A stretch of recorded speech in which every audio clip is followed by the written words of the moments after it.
Bienvenue, chers amis. Une grande nouvelle s'annonce. Northvolt, le colosse européen des batteries, a déclaré faillite, accablé par une dette de 7,33 milliards d'euros. Même Volkswagen, son principal investisseur, a refusé de lui accorder des fonds supplémentaires. Dans le même temps, les fabricants français sont contraints de rappeler des milliers de véhicules électriques, comme ces 16 000 Renault 5. La réalité du marché commence à révéler des promesses qui s'avèrent peu réalisables. Le fait que la Chine contrôle les minéraux stratégiques passe souvent inaperçu. Avec 33% des réserves mondiales de terres rares sur son sol, la Chine cache bien plus que ce que l'on imagine.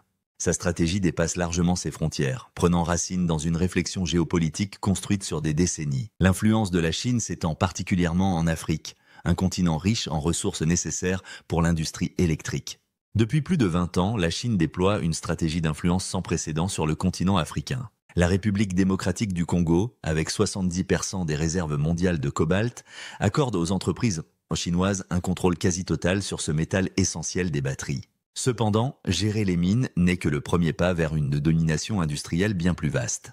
Le véritable défi stratégique réside dans la transformation des matières premières. Dans ce secteur crucial, les entreprises chinoises détiennent presque 75% des capacités de raffinage à l'échelle mondiale. Une telle concentration permet à Pékin de façonner le marché mondial selon ses propres règles. Pensons au lithium, un autre élément clé des batteries des véhicules électriques.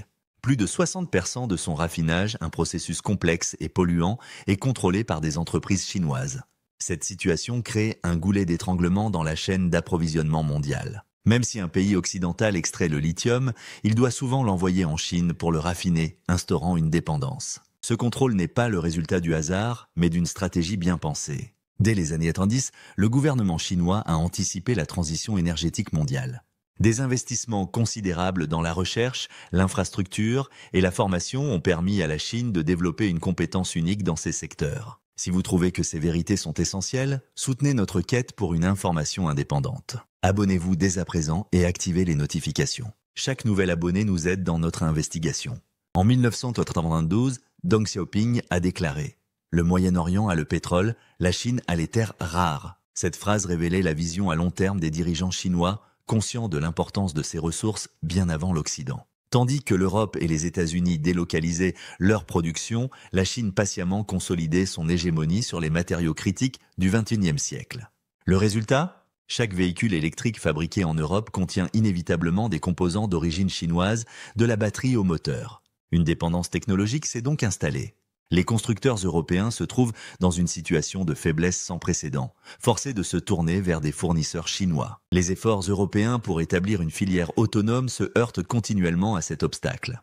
Aujourd'hui, la Chine produit plus de batteries en un mois que l'Europe n'en fabriquera en 5 ans. Les chiffres parlent d'eux-mêmes. 78% de la production mondiale de cellules de batterie et 70% de la production de cathodes et 85% de celle des anodes, tout cela est contrôlé par la Chine. Cette concentration extrême place l'industrie automobile occidentale dans une totale dépendance. Plus l'Europe impose l'électrification de son parc automobile, plus elle renforce l'emprise de la Chine sur sa propre industrie. Les réglementations européennes, par des quotas de véhicules électriques, finissent par soutenir indirectement l'industrie chinoise. Pour la première fois depuis la révolution industrielle, l'Europe perd son autonomie technologique dans un secteur clé de son économie. L'automobile, joyau de l'industrie européenne, se transforme en un simple assembleur de technologies chinoises. On nous dit que le principal atout de la voiture électrique est sa prétendue propreté écologique. Cet argument s'effondre quand on examine les vérités de l'extraction minière. Pour un seul ton de lithium, l'industrie utilise entre 500 000 et 2 millions de litres d'eau prélevée dans des régions arides comme le Chili. Au cœur du triangle du lithium, en Argentine, en Bolivie et au Chili, des compagnies minières assèchent les nappes phréatiques et détruisent des écosystèmes fragiles. En République démocratique du Congo, l'extraction de cobalt est un véritable scandale humanitaire. Ce pays fournit plus de 70% du cobalt mondial dans des conditions déplorables. Les mines artisanales, représentant 20% de la production, emploient des enfants dès 7 ans, sans protection. Le graphite, un autre composant fondamental, provient majoritairement de Chine, où son extraction pollue l'environnement. Le bilan carbone d'un véhicule électrique commence bien avant son accélération. Produire une batterie de 75 kg nécessite 75 tonnes de minerais, générant jusqu'à 20 tonnes de CO2 avant même sa sortie d'usine. Cette dette carbone cachée est soigneusement omise des communications officielles. Il faut qu'un véhicule électrique parcourt entre 50 000 et 100 000 km pour compenser cette dette par rapport à un véhicule thermique. Ouvrir de nouvelles mines de nickel en Indonésie entraîne une déforestation massive, détruisant des milliers d'hectares de forêt. La voiture électrique s'appuie en réalité sur un modèle extractiviste destructeur, déplaçant simplement la pollution des villes vers des zones éloignées. La Commission européenne a lancé une enquête sur les subventions chinoises en septembre 2023, provoquant un véritable choc. Pékin a rapidement menacé de limiter l'accès aux terres rares, exposant la vulnérabilité de l'Europe. Les constructeurs allemands, dont 30 à 40% des ventes proviennent de Chine, se sont retrouvés piégés. Oliver Blume, CEO de Volkswagen, a souligné la nécessité de prudence, admettant qu'une guerre commerciale avec la Chine serait perdue. L'Alliance européenne pour les batteries, fondée en 2017, devait être la réponse, mais après 7 ans, c'est un échec.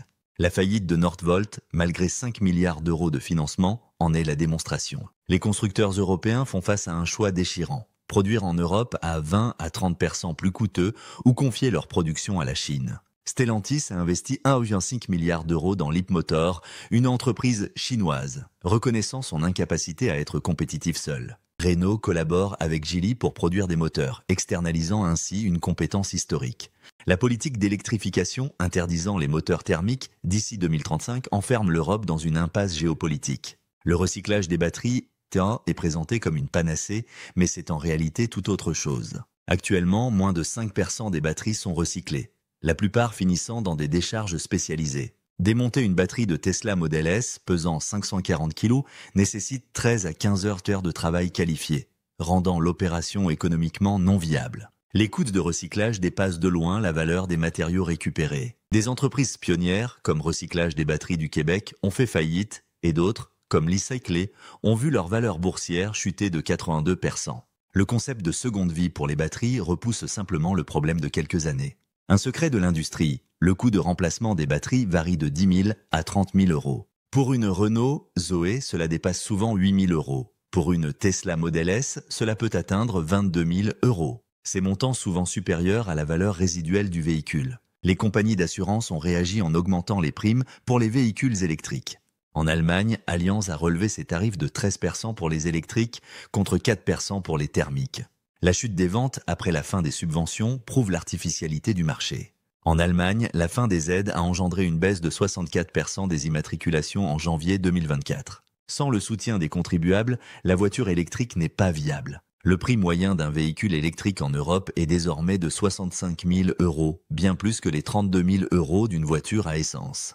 Des alternatives prometteuses ont été mises de côté. L'hydrogène, produit par électrolyse à partir de l'électricité nucléaire décarbonée, était une solution adaptée à la France. Les véhicules à hydrogène offrent une recharge rapide et une grande autonomie, avec des moteurs atteignant près de 50% de rendement. Les biocarburants de seconde génération, provenant de déchets agricoles, représentent également une voie viable à déployer immédiatement. Avec son potentiel agricole, la France aurait pu régner, mais ses idées ont été écartées au profit de l'électrification. Cette fixation sur le véhicule à batterie semble être une stratégie délibérée pour créer de nouveaux marchés captifs. L'Electric Gate est sans doute l'une des plus grandes manipulations industrielles et politiques de notre époque. Les choix faits au nom de l'écologie ont sacrifié l'indépendance technologique de l'Europe. Les principaux perdants de cette situation sont les consommateurs, les contribuables et, de manière paradoxale, l'environnement. Les signes de cette chute se multiplient. Faillite, rappel massif, chute des ventes. La question n'est plus de savoir si ce château de cartes s'effondrera, mais quand.